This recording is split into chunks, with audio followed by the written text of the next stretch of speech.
sa paggawa ng selection. And then, ito na nga po yung na-produce natin. No? Ito yung IP Kaki. No? Ito yung itim. No? Ito na sila sa brooder cages. And then, ito na nga po, no? Yung mga dumalaga natin na na-produce. No? May sarili na silang identity. Nakita niyo yung itik natin. No? Siguro, ano yan, hindi marunong kumain yan. Ano? May beef pa siya.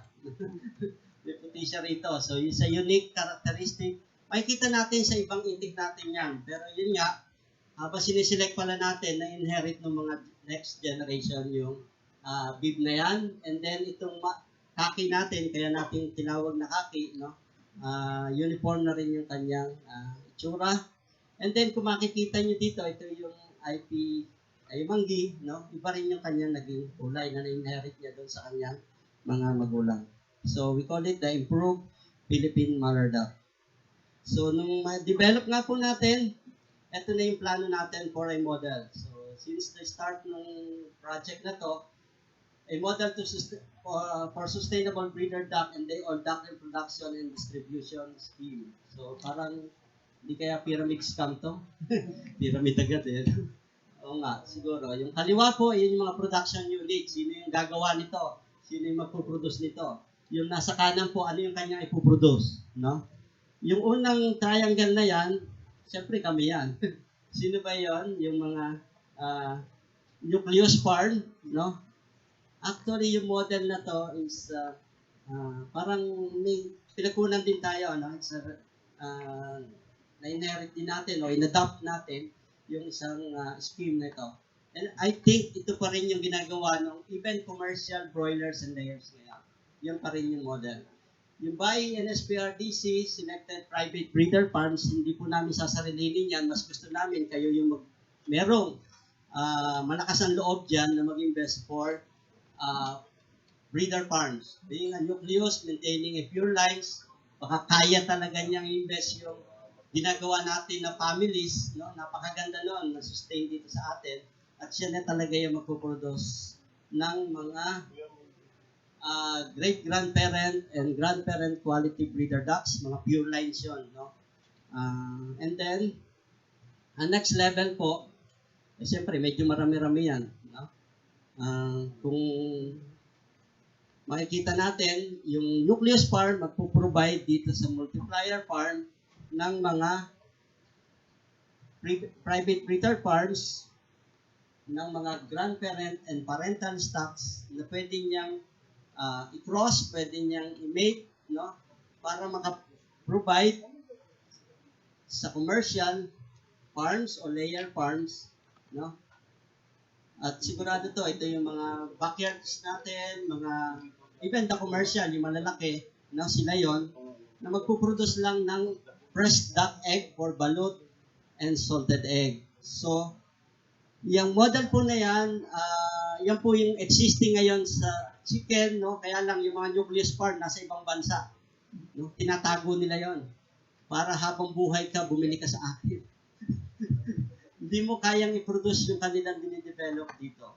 You can do it, but it takes a long period of time. So, sana, for these ducks, magawa natin to.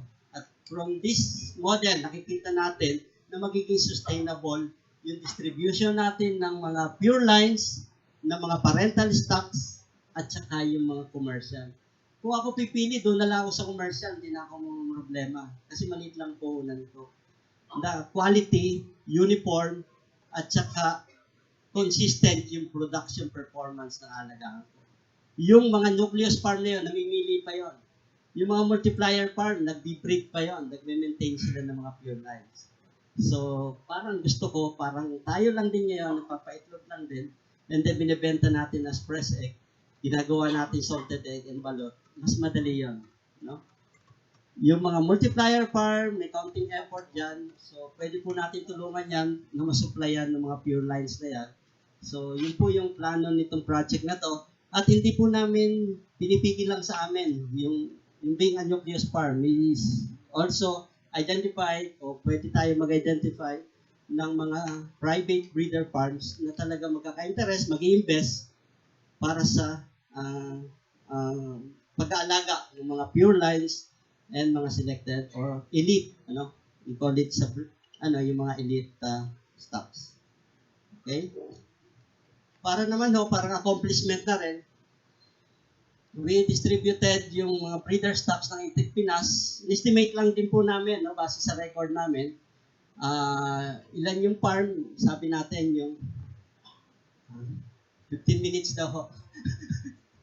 Okay, kaya naman na siguro. So, farm, isa lang po sa nucleus farm, yung multiplier farm, 6 na yung identify natin, dati 5 yan.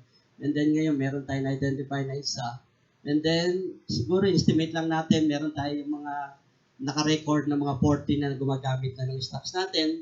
Ang breeders maintain ng nucleus farm is 1,200. Ang multiplier, almost 19,500 na. Ang dami na pong mapuproduce niyan na mga commercial lines. Hatching egg, ang na-distribute natin is more than 100,000 na. Since the start ng project na to until itong latest na record namin. And then multiplier farm, nakapagbenta rin sila ng mga hatching egg from Visayas. Kasi mahirap mag-transfer from Luzon, dinadala sa Visayas, Mindanao, they prepare yung mga hatching eggs na. And then they all duckling, about 40,000. And then 61,000 na po yung naibenta ng ating mga multiplier farms. And then, medyo mahirap pa ngayon. Kung may nangangarap dyan bumili ng ready-to-lay pullet, wag muna po. Medyo mahirap. Until now, we have only 900 and 2,800 for the multiplier farm. Okay? Ito po yung ilang pictures ng mga multiplier farm natin sa Batangas. Ano yung mga stocks nila, yung mga production nila ng day-old ducklings, and then some growers. Ito sa Laguna, yan, Timat, nayakyat na yata niya yan, magkakasama sa growing yung brown tsaka yung black. Yakyat mo ng iba-iba na yung tsura, tapos, yan, pipiliin mo. Okay? Ito po sa Quezon, yung mga produce niya ng mga ducklings, madami na rin. Okay? Ito yung some commercial farms, nagdi-divide na rin sila, base doon sa strain na nakuha nila o sa lines. And then yung growing, meron pa rin tayong mga farmers na nasa backyard o nasa pagalang system. Okay? Yan. So yun na po. Siguro, bigyan ko lang kayo na ilang huwag na niyong pakakwenta, mas magaling kayong magnegosyo sa akin. Ako yung maasa sa sweldo ng gobyerno. So, mas magaling kayong magnegosyo, pakitingnan na lang. Ang tingnan niyo, especially those maliliit na farmers dito, backyard, yung ilalim na lang, ilan ang kikitain mo sa isang ulong aalagaan mo. Walang ganong overhead cost sa itik. Isa sa pinakamatipid, napaka hindi mo parang sa medicine, hindi mo ganong ginagamot, ay wala pang ganong sakit tayo nakikita. So, I give you some day-old duckling, profit potential, ready to lay, and then duck layer farm. So, kami po ni Alfred ang nagbuno niyan. 3 araw yata Alfred yan. Okay, so yung outline lang po, summary ng yung mga cash cost natin, ito cash and return for 2,000 breeders. Yung mga maliliit yan, tingnan na lang po yung sa ilalim kung ilan nakikitain per head. Ang cash cost na yan, yung mga feeds, yung mga stocks, yung mga labor, kasama po yan. So about, kung pala akong mag-aalaga ng 2,000, 2 million ang aking kailangan. Pero hindi mo kailangan yan in one time. It's a process na 1-year operation po. Kasama na po dyan.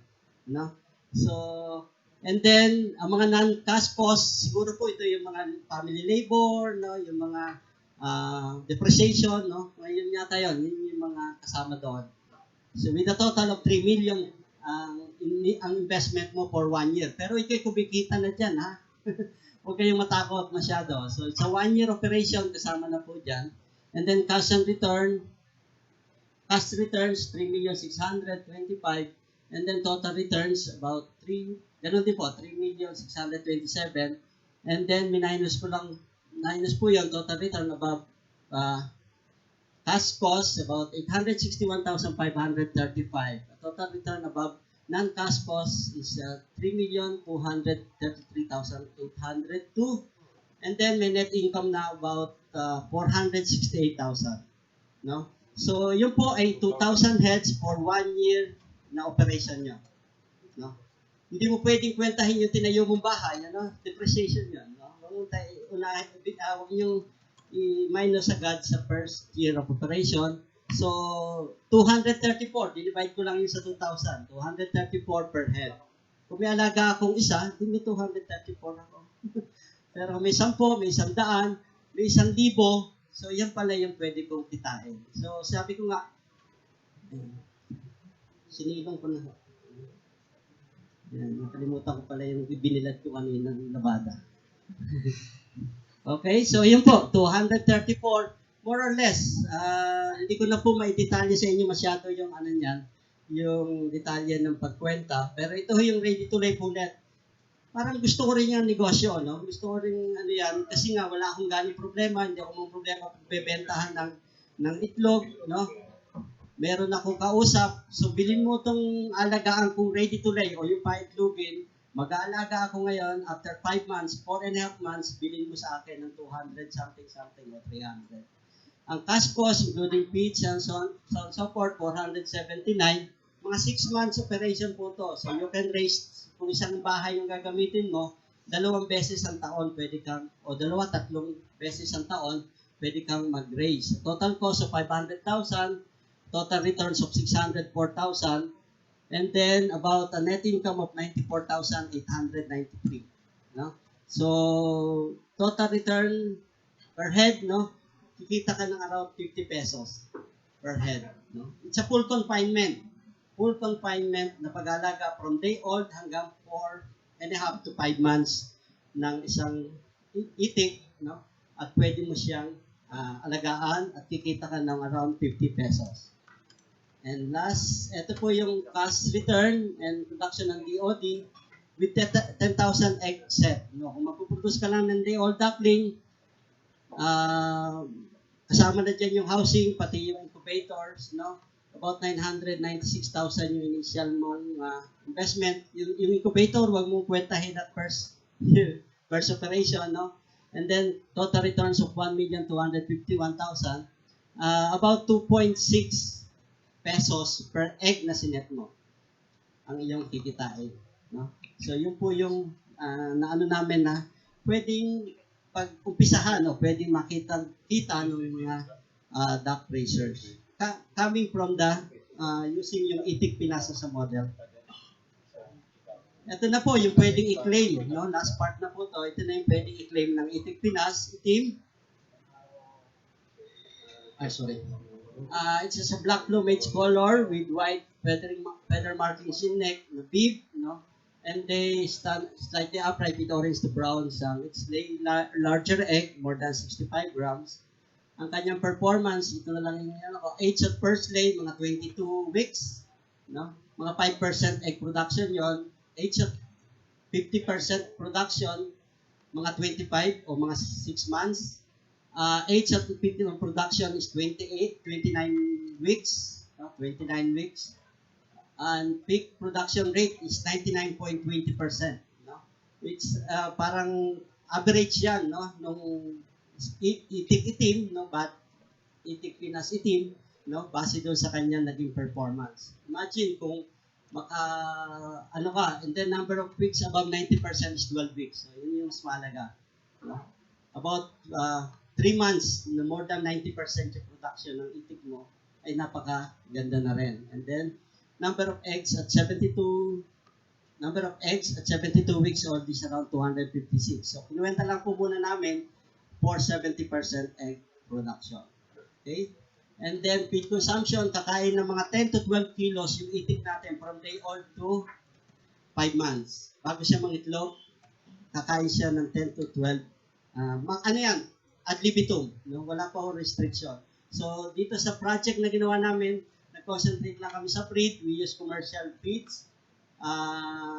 And then, full feeding po sila. So, wala po kami restriction na ginawa. Ang body weight niya, yan po yung nakuha natin, about 1.2 kilogram. And then, 1.3 doon sa mga lalaki. And then, ang maganda, it's a full confinement. Mataas yung livability na nakuha natin for the 3 generation na nakuha natin, 88% sa brooding, 97% sa rearing, and then 95% sa laying period ng 40 weeks. Okay? Itik Pinas kaki, no? Ganyan na po itsura niya. No? Medyo bulik-bulik ng kaunti, no? Na parang kaki talaga yung kulay niya. Yung lalaki, medyo itim yung leeg up to head. The male has brown plumage color with darker brown pattern in the head, while the female has plain brown plumage color. They stand slightly upright with orange shank, with some small body size, about 1.27 kilogram. Almost comparable doon sa Itik Pinas itim, no? Ang peak ng production rate niya is 98%. Number ng weeks above 90% is 10 weeks lang, no? And then, ganun din yung kanyang pinumpute natin na performance. Okay? And then, ganun din, almost 10 to 12 kilogram ang kanyang feed consumption from day old to 5 months. Ang body weight niya, medyo maliit-liit doon sa itik itim. And then, ganun din, no? Mataas din yung nakuha natin. So, parang nakikita namin magandang itong find din pala yung itik. No? Yung mga mag-iitik dito, pagka nagpaalaga ng 4,000 ba o 3,000, 2,000 lang ang bumabalik. Parang ang daming mortalities, ano? Tapos, 5 klase pa yung itik, no? May malaki, may maliit, may bansot, may pilay, may malnourished, may TB, may... Baka naman pwedeng i-confine na lang natin para makuha natin yung uniform na performance. And then the last part, the kayumanggi, no? Mukha bang kayumanggi? They call it kulay tabako. No? Sa Pampanga, they call it kulay tabako. Majority ng stocks ay ganyan na naging tsura. It has a plain brown plumage color with small body size, 1.2 kilogram, lays more eggs. Sex can be determined by feather color at day old, more than 98% accuracy. Yung 3 batches na in-average namin, nakita namin na pag pala pinagkasta mo yung ating mga pure lines, no, yung anak nila sa tamang pag-aalaga, sa tamang pag-breeding, ano, yung anak niya, lahat kunin mo ay brown, no? More than 98% babae siya. So, yung black na yon ay mga lalaki. And then, ito yung performance niya, no? Base doon sa crossbreeding na ginawa natin, 20 weeks, nang itlog na siya, 27 ang weeks, ang kanyang 50% egg production, 98% ang peak ng kanyang production, number ng weeks above 90% is 12 weeks, and then around 2,156 din yung pinubenta natin egg production niya. And then yung feed consumption niya, medyo ganun din, about 10 to 12 kilograms din. Medyo maliit-liit yung kanyang body weight, so mas maganda, mas konti yung requirements niya for feeds. And then, malaki din yung nakuha natin na livability during the brooding, rearing, and day period. Almost 100% na rin yung ilan natin nakuha in full confinement system of production. Okay po, maraming salamat at balot. Thank you.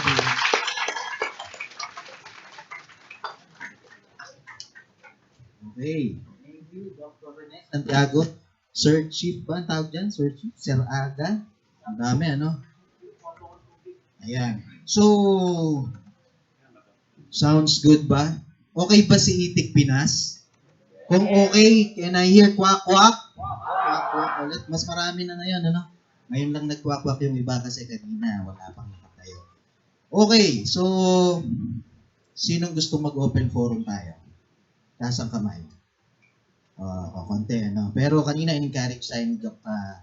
Sinan na magtanong tayo. Ito yung pagkakataon natin tungkol sa Itik Pinas. Pwede ba nating imbitahan si Dr. Rene Santiago sa harapan? Muli, isama rin namin ang aming officer in charge ng Livestock Research Division ng USTD Guard, si Dr. Sinan Baguio. Doon sa mga mahilig mag-post, samahan nyo lang po ng hashtag Itik Pinas. So, para naman doon sa gustong, anong tawag na dito, Eric? Makita yung ilang mga post doon, photos, saka yung mga activities, etc. na pinopost ng ating mga kasama sa pag-iitikan. Ma-view rin natin lahat. Ano po? Hashtag Itik Pinas. So, yun po. Para mas organized ang ating open forum, hayaan nyo pong tawagin ko muna kayo bago kayo magtanong. Briefly, ipakilala lang inyong sarili. name at kung saan kayo attached, conduct research, masabi lang po yung kung saan kayong lugar for documentation purposes lang po. Hanggang hindi tayo inaawat ng mga kasama natin sa organizing committee, tuloy-tuloy ang open forum natin. At yung hindi aabot sa pagtatanong, may pagkakataon po tayo. Si Dr. Sinan, si Dr. Rene Santiago ay mananatili sa World Trade Center pagkatapos nito. Doon po natin ituloy. Okay, Sir Ronnie, tulungan niyo po ako. Maaari na po nating simulan. Sino po ang nais magtanong? Yes, sir. Mga katlo po. Ay, magandang hapon po sa inyo lahat. Isa pong sincerong congratulations po sa inyo sa PICARD, DOST, sa Bureau of Animal Industry. Isang utong, I think, napakagandang technology na unti-unti na na-appreciate namin sa baba. Sana ho ay hindi ito makuha ng mga multinationals sa mga poultry aggregators kasi nakita natin ho, yung manok naka-tunnel bent na, yung baboy naka-tunnel bent na rin, ayaw ho natin siguro makita. Pati itik, ita-tunnel bent nila. Anyway po, it's something that I think na tinitingnan po namin na effectively sana maibaba sa amin, and interesado po kami doon sa model, Doc, na nakikita namin, and kagandahan po ito ay napaghahati-hati natin ito, nakikita po natin base sa ating financial capacity kung saan po tayo papasok, kung sa egg production, sa breeding, or sa ngayon po, ito ay sa ating pagkakaintindi ay resulta ng isang research na medyo ang environment nito ay controlled, complete confinement. So, nakakatuwa ho kasi sa Facebook, lalo na yung pinupost ni Eric, ay napaka-informative. Wala po, hindi ko alam kung nasaan siya dito. But, salamat po. Salamat, Mr. Eric. Palakpakan po natin siya. Nasa Facebook po siya at very prompt sumagot sa mga tanong natin. Sana ho madagdagan ng PICARD OST ang funding nito. Ako po ay walang interest po sa but ang hinahanap na po namin ngayon ay pag ito'y napunta sa baba, medyo mag-iiba-iba na ho ang production system na dito. At kuminsan, base yan sa kapasidad ng mga farmers na pondohan yan. Kaya, one of the items that's constraining here really is yung feeds. Okay? So sana ho, baka magkaroon tayo ng research the next phase nito na in areas of Luzon, specific to some of the areas, availability of local feeds that we can simply formulate ay mapaabot din po sa amin. Because doon na po kami tumitingin ngayon. Ang dami po nagsiseminar dito ngayon ng mga feed companies at iba-iba po yung tinuturo. At sana pagdating po sa sa technology na to ay mailagay natin to sa isang utilization na medyo kayang gawin namin sa baba. Kasi po, ang financial namin ay hindi po pare-pareho. Maraming pong salamat. Ako si Vince Camba po. Ako po ay isang retiree na from government. I also came from an EPLB. But I'm on way to look into this already to supplement my corn and rice farming in the north. Thank you very much. Salamat, sir. Sir, allow me to respond to that. Sir, maraming salamat. Thank you for appreciating what we have started. I would emphasize na started because there will be several things to follow after this. Maraming salamat din po for telling us of what you really want us to do from here. Well, yung sinabi niyo po na preferred nyo o gusto nyo na makarating na sa baba itong ating produkto, tamang-tama po yan kasi may bago po tayo ngayong na-approve na project wherein we will do research at the same time roll out the Itik Pinas in 7 regions now. Kasama na po ang Visayas and Mindanao.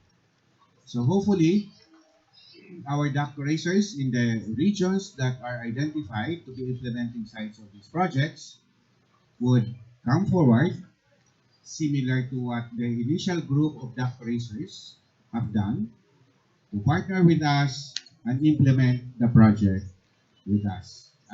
Ito po ay isang proyekto na natutuwa naman kami at natutuwa kayo sa nagiging resulta. At ito po ay produkto ng isang pagtutulungan ng mga ahensya ng gobyerno, DA at the DOST, at saka yung ating private sector players. At gusto po natin palaganapin itong model na ito as we move forward from where we have finished in this project. Nabanggit niyo po yung feeds. Again, tama din po kayo doon. Importante talaga yung feeds. At kami po ay masayang i-announce sa inyo na kasunod po noong development ng Itik Pinas, ay inumpisahan na rin po natin yung pag-aaral ng ano ba yung angkop na pakain para dito sa mga itik na ito. And I would like to recognize the presence of Ma'am Tintin from the UPLB. Siya po yung ating animal nutritionist who is now doing the research on the feeds and nutrition of the Itik Pinas. Hindi pa po tapos yung project, ongoing pa po, but initial results are very encouraging. And if you would allow me, Ma'am Tim, very in general terms, bibigyan ko lang kayo ng idea kung ano yung encouraging doon. The nutrient value, yung pong ability ng ating Itik Pinas to digest the feed and to utilize the nutrient in there ay naipapakita po sa ating initial results na mas mataas. Kaya initially, ang feeling namin is, kaya siguro hindi kumita ng sapat yung sinasabi ni Doc Rene kanina na the duck industry was about to encounter its sunset. Kaya siguro hindi kumita yung mga mag-iitik because we were overfeeding our ducks. Mas mataas pala yung kanilang kapasidad para i-digest or gamitin yung mga nutrients o mga sustansya na nasa mga feed ingredients na hindi talaga nutrient dense o yung hindi kagandahan ang quality. For example, yung rice bran. Mataas po ang value ng metabolizable energy ng rice bran with the Itik Pinas. And that project will be continued and hopefully very soon we will be able to share with you sample formulations of feed rations for the Itik Pinas using whatever available feed ingredient or resources that you would have in your area. So yun po yung ating direksyon ngayon. Tungkol naman po doon sa sinasabi ninyo na sana hindi natin gagawin yung ating mga Itik Pinas katulad ng mga commercial chickens and commercial pigs now that are in tunnel ventilation. Hindi po siguro yun natin, hindi po yun mangyayari, sir. Kasi conscious po tayo na dapat ang mga native animals na i-develop natin should keep its adaptability to the local environment. Kinonfine lang po natin yung ducks doon sa project ni Doc Rene, pero hindi po natin sila nilagyan ng cooling units. Kinonfine lang natin para convenient yung pag-measure ng mga parameters. And also, part of the project na i-implement ngayon ay mayroon po yung component na iti-test din po natin yung Itik Pinas sa pagala. Para makikita din po natin kung gaano ba sila ka-adapted doon sa sistema ngayon. Kasi sinabi nyo nga kanina, iba-ibang lugar sa Pilipinas, iba-iba yung kapasidad ng farmers, iba-iba yung sistema ng pag-aalaga. As much as possible, we will try to address all this. Yan lang po, sir. Thank you, Dr. Nen. Next question, please. Yes, sir. Paki-address na rin po kung pakibanggit na rin po kanina na-address. Kasalukuyan po nga ako si Archie Ellis. Kasalukuyan po nga nag-aalaga ng itik dito sa Victoria, Laguna po. Nag-interest po ako doon sa Itik Pinas kasi as yung baguhan po dito sa agat ng anak po ay iniisip ko po kung ganun yung production, yung ginagamit ko po kasi na itik is yung mallard pateros type nga po. Yung halo-halo po ang kulay. Kung tawagin nga nila doon, chop suey. So yun, interesado po ako, yung ano po ba, yung kayang i-produce na itlog ng ganun po ba, gaano yung diferensya po sa Itik Pinas? Kasi gusto ko po sana mag-alaga din sana niya kung sakali.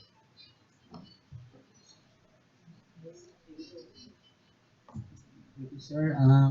Yun, naibigay namin yung initial natin talaga na baseline.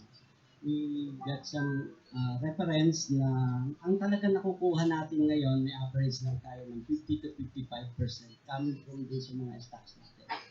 Meron nakakaproduce ng 60%, 62% average egg production. No? So siguro kailangan namang umakyat tayo. Actually, kaya yung Victoria naubos, halos maubos ang itik dyan, nung mawala yung suso, nung ipagbawal yung suso at yung ibang lokal na pagkain, at nauso yung mataas na inputs, which is yung commercial feeds. Ang ginamit nila, gumamit tayo ng mahal na inputs, ang ginamit natin, same stocks lang. Nung araw, pinapakain natin sa manok is ganito lang din. Pero pinaunlad natin yon kasi sa madaling salita, ang problema ng high inputs ay masusolusyonan mo ng efficiency. Yung pinapakain mo, kahit mahal yan, basta pinuproduce ng egg or meat ng iyong animals, kikita ka dyan. So, tingin ko hindi ganong problema yung ano. So, kailangan talaga natin na pareho yung inaalagaan natin, dapat umi-improve yun. Yung breeds. And then nutrition, even mataas yung production niya. Kaya yung po ginawa natin sa Itik Pinas. Pumili tayo ng mga itik o individual na magagaling itlog para maisalin niya sa kanyang generasyon.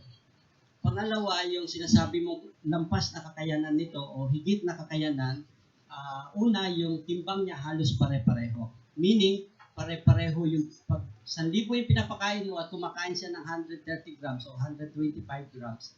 Ganun yung maibibigay mo. Compared sa inalagaan mo ngayon, may 2 kilo, kumakain siya ng 180 grams, na may 1 kilo na kumakain lang siya ng ganito. So, kailangan pare-pareho yun. Isa. Pangalawa, yung dami ng itlog. So, from 55, ngayon nakakuha tayo in 1 year na. Actually, kaya namin hindi masabi noon yung ngayon nakakuha tayo up to 72.5% 1 year egg production ng Itik Pinas natin. Yun yung Itik Pinas team. So, nakita natin from 55% o 60%, na-improve na natin to more than 70% yung average egg production niya in 1 year. Hindi pa natin kaya yung 85% ng Taiwan, makakapili lahat tayo ng Fortuner. Pero we are trying to improve continuously sa tulong ng Picard at sa tulong ng nutrisyon. No? Tatlong bagay ang kailangan mo sa itik. Lahi, nutrisyon at yung pag-aalaga mo dapat maging nandoon lahat yun, maayos yun para maging productive yung pag-aalaga mo. Isa pa po, Dok. Yung ano po, yung katulad po nung inaalagaan ko po ngayon, ilan po ba yung ano niya talaga? Yung kayang iitlog lang sa isang taon po? So yun nga. So ang natin average ng 50 to 55% na production sa loob ng isang taon. Iitlog ng 80% yun, 90% din, no? Pero we are saying average niya ng 1 year egg production. Di ba mag-start ng 5% yun, mag-susunod 50%, susunod 70, 80, 90. Magpipik yun, hindi naman shooting star yun. Taas na yun. Bababa yun, magle-level up sa 70, 60%. Ayun, so pag bumaba ka na ng 50%, ikakalko na kaya ito. Ayun, kasi hindi na ako kumikita. But in average, in 1 year egg production is maybe more or less mga 55% yung nakakaya natin ng present condition na doon sa local na ito. Isa pa sa dadagdag ko doon, dahil magkakaiba-iba yung size ng inyong layer ducks, i-expect nyo rin na yung variability ng laki ng itlog ay magkakaiba-iba din. So, doon sa pagpipili natin, kasi lagi namang binibigyan ng premium price yung itlog na papasa para gagawing balon, hindi mo masabi kung ilan yung papasa na gagawing balot at ilan yung pang-itlog na maalat. So, yun yung isang negative side doon sa mongrel population of ducks that we have. Sige po. Next. Meron pa ba? Yes, ma'am. Good afternoon, everybody. Ako po si Ellen, sir. Magkausap po tayo sa telepono kahapon. Ang problema po yata sa karamihan ng nag-iitik sa Pampanga sa ngayon, Pampanga and Bulacan. Nung dati umaabot ng mga 1 year ang pag-aalaga. So ito kong nakaraan, merong 8 months lang binababa na yung itik. Meron namang 10 months. Ang nabanggit po ni Dr. Santiago sa akin, dapat tina-timing namin sa paglulugon ng itik. So, kailan po ba, sir, yung tamang timing? Actually, ang unang dahilan po ng paglugon is edad. Pag may edad sila na talagang time na nila para maglugon, mag-rest. And then pwede sila magbalik ulit doon sa kanilang egg production. So, ang talagang ideal is 1 year egg production. No? May counting time dyan na maglulugon because like pagkaraan niya ng peak, aba siyempre ubos ng lakas ko niyan. And then para magbabawas siya ng balahibo, pero hindi, pagtawag natin doon is partial molting lang.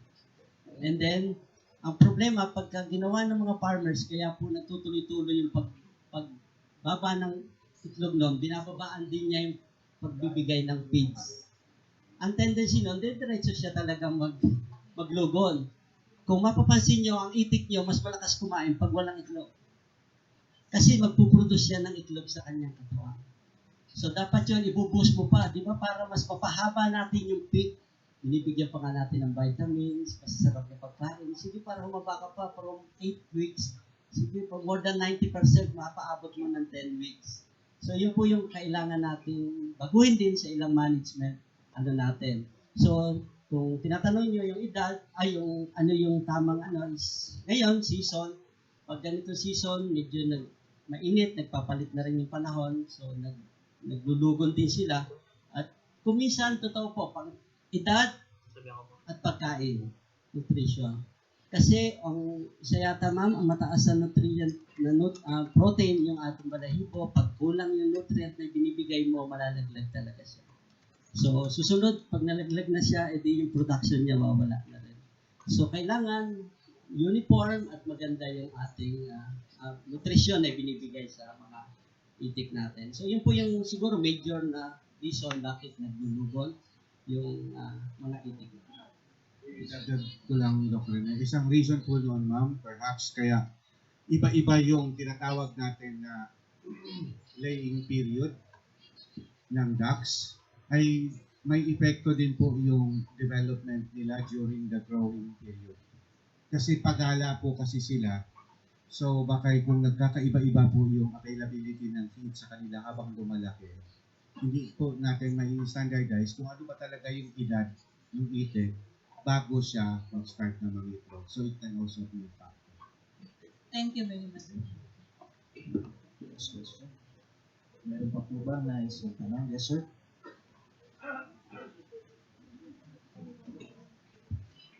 Magandang hapon, Dr. Rene. Ako po ay si Arthur Aguila.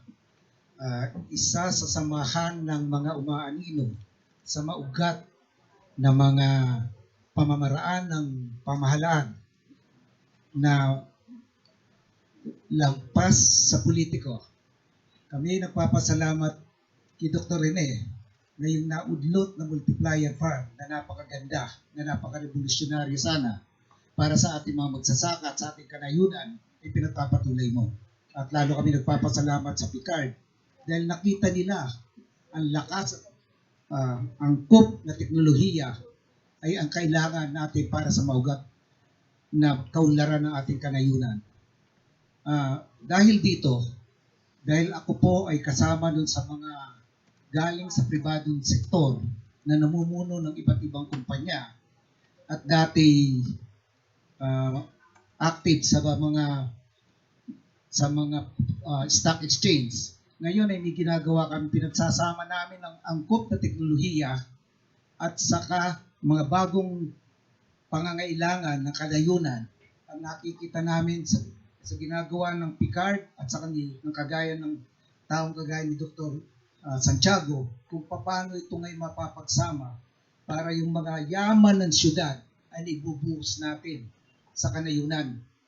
Hindi na natin kailangan ng masyadong tulong ng gobyerno mapera sa mga taong angkop sa teknolohiya at sa mga dedikasyon ng kagaya ng namumunan ng Picard at ng taong kagaya ng isang siyentipikong si Dr. Santiago.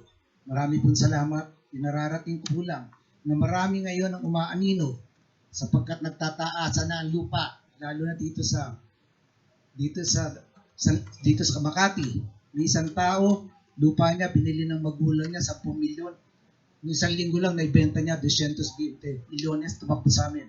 Paano ako ngayon ibabalik to sa bayan? Sabi niya, binuwisan na ako, pero yung buwis baliwala din, alam ko hindi aabot sa bayan.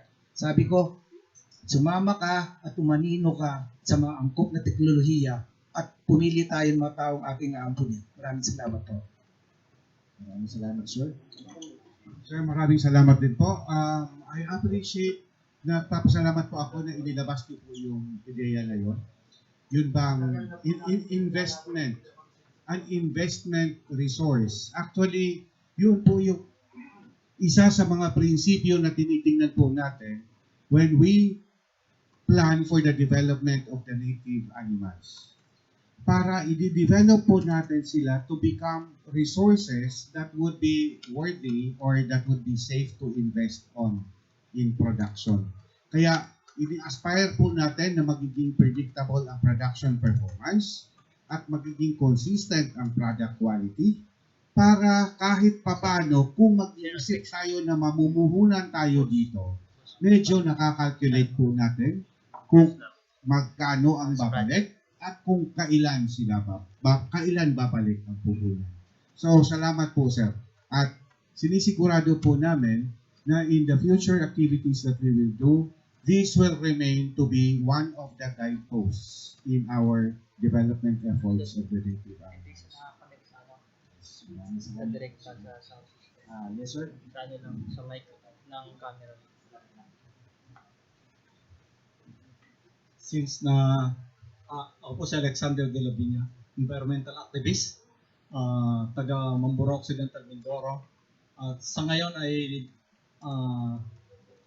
isa sa samahan ng organic agriculture. Salamat po sa inyo. Kailangan ko kayo makausap mamaya. Marami tayong paglalagyan ng inyong resources.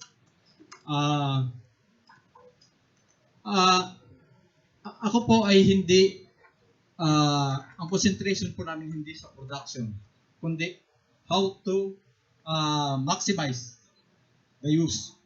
Katulad nga sinasabi niya, sa kadayunan para ang bawat isa ay mag-aalaga ng itik, self-sufficient sila. Kaparehas po nung araw, sa Mindoro, ang pinag-aral po namin ay baka, baboy, manok, pero wala itik. Ang aking lolo, pumupunta sa bungan, walang dalang pera. Pero pumupunta siya, sa Brahman. Ganun po ang ano. Ngayon po, nung pumasok ang commercialization, nawala na pa yon. Katulad sinasabi ninyo na tunnel na ang manok. Ngayon po, sa manok, binabalik po namin ang sana na yung native na ang napili nila ay Parawakan. Pero, ang hindi ko po nagugustuhan doon, i-breed nila dito sa galing sa France, yung walang pulok. Sasu. So, ang gusto ko po sana mangyari, katulad din sa ginagawa ninyo, pure breed na native ang manok. Sa ganoon naman po, ang ginagawa po namin sa rice production at sa ginagawa po namin ang baboy, manok, ang siyang gumagawa ng compost. Yan ang ginagawa namin laborer. Instead na yung program ngayon ng kahapon nag-meeting sa Department of Agriculture, magbibigay sila ng composting machine. Sabi ko, hindi ko kailangan ng composting facilities. Bigyan nyo lang kami ng baboy at saka manok at saka kami na magtitimpla. Yung probiotic ang ibibigay namin para ma-enhance ang kanilang instead na antibiotic. Naging problema po namin dati yan kasi ang mga manok ay may injection ng antibiotic. Kapag pinalaki namin ng probiotic, napapansot sila. Kaya kaya wala nangyayari. Ang ano po ng ating ang sinasabi ko po, ang ating gobyerno ay two-bladed. Sabi nila, gumawa sila ng batas 10056 organic farming. Kasama dito ang mga itik na Backlight na ako. Pero Yes, sobrang si Secretary Pinyon, ang inaano niya hybridization. Bumalik ako sa kanila. Bakit ka ganon? Sabi niya, we are in a democratic country. 5% ang sa inyo, 95% yung hybridization. Kaya, anong kinakatakot ko ngayon ay baka mangyari po ito dito sa atin. Dito po sa inyo. Kung ano po ang ating mga gawa tungkol dyan. Salamat po, Sir.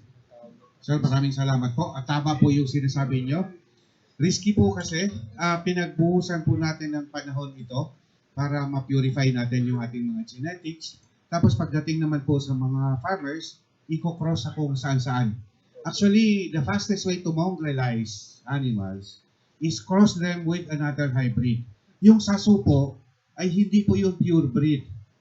Hybrid po yun na pinadala dito sa atin.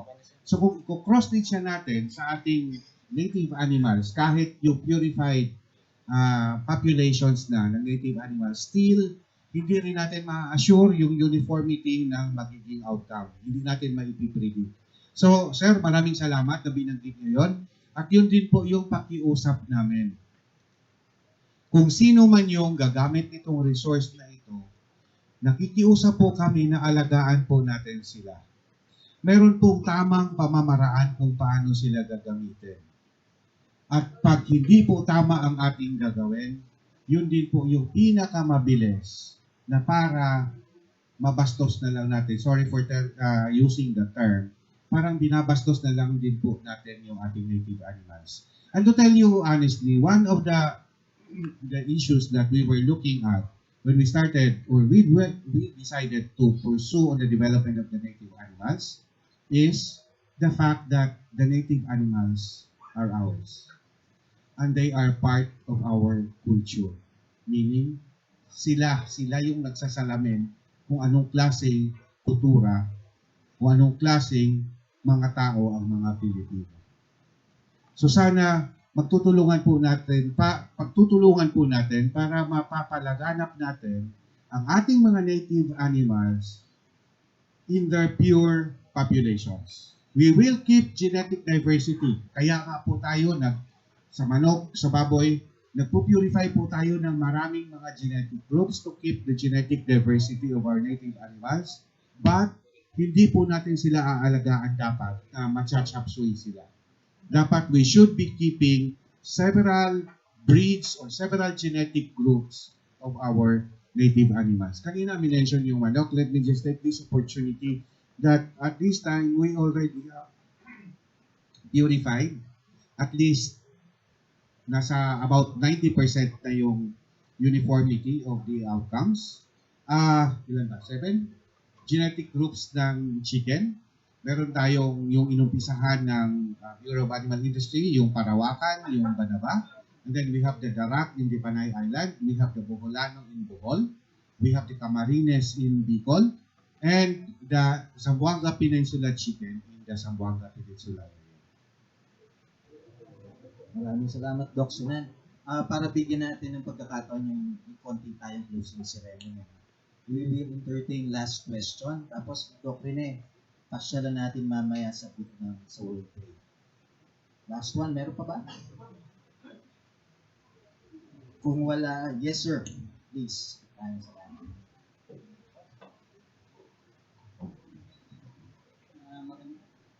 Magandang hapon sa inyong lahat. Ako si Marlon Sobrevilla, may Contin Farm sa Novecia.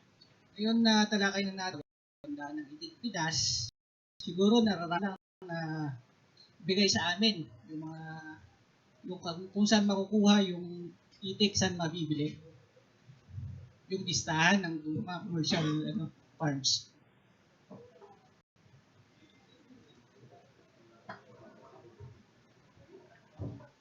Okay, doon po sa center, pwede po tayo magpunta, schedule lang po natin. Totoo po hindi natin kaya yon. Yun po yung plano ng next sequel ng program na to. In-expand po ng PCARD yung kanyang utilization, yung distribution. So, meron na po sa Bisaya, sa Mindanao. Pero ngayon po, you can contact yung NSPRDC sa Chaong Quezon. Yung katabi mo dyan sa likod mo, kausapin mo na kung kailan ka may schedule. Galit na rin sa akin yan kasi talagang without his permission, si Tony Alcacid from Calamba, ay naibibigay ko yung number because sa dami rin nagre-request. Kung Nueva Ecija ka, si Rene Ramos sa Nueva Ecija, puntahan mo yung nasa likod ni Director Villar, si Marvel. Nasa kanya yung number ni Rene, baka pwede nyo makontak, malapit-lapit ka doon. Yung iba po hindi lang talaga, nakakahiya din doon sa mga multiplier farm natin, nakukulit sila sa pero yun po, hindi nagpabaya yung PCARD. Ngayon, i-expand to, ang CLSU, maraming universities na may involved doon sa project na to, and even regional unit and some private farms. Maghintay-hintay lang po, pero yun nga, yun pa lang yung naibigay namin accomplishment. So, sino yung may interest talaga na bumili, pwede namin siguro ibigay na lang privately. So, nandun naman